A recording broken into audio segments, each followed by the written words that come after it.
Hello everyone, আমি এখানে গুছিয়ে নিয়েছি। আমরা যাবো বনগাঁইয়াস ঠাকুর দেখতে। ফার্স্টে গিয়েছিলাম আদিযোগীর এই প্যান্ডেলটায় খুব সুন্দর ছিল। আর এর ভেতর এটা এত ভিড় ছিল প্যান্ডেলটায় যে ভেতরে ঠাকুরটাও ঠিকমতো দেখা যাচ্ছিল না। তারপরে হাঁটতে হাঁটতে চলে গেছিলাম আর একটা প্যান্ডেলে।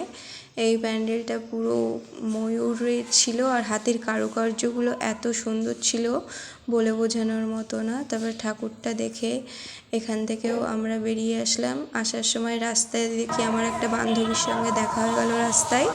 তারপর চলে এসেছিলাম নিতাই দাসের প্যান্ডেলে।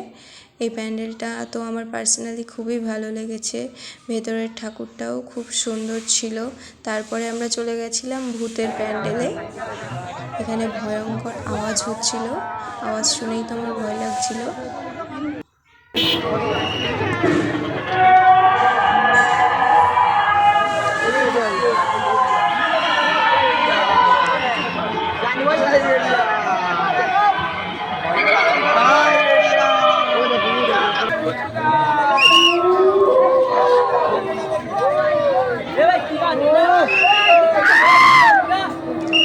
তারপর আবার আমরা হাঁটতে হাঁটতে চলে যাচ্ছিলাম প্রতাপগড়ের মাঠে। প্রতাপগড়ের মাঠ, এটা তো তোমরা সবাই ফোনে দেখেই নিয়েছো প্যান্ডেলটা কতই সুন্দর হয়েছে।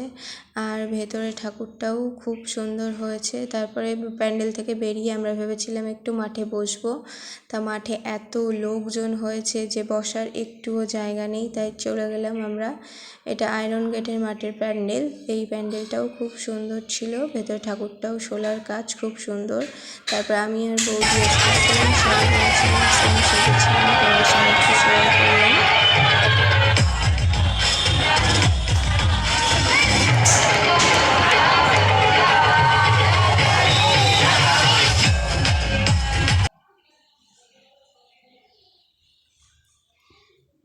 এই প্যান্ডেলটায় এত উঁচু ছিল প্যান্ডেলটা যে ঠিকমতো ভিডিও করা যাচ্ছিল না, আর লাইনটাও খুব ছোট ছিল।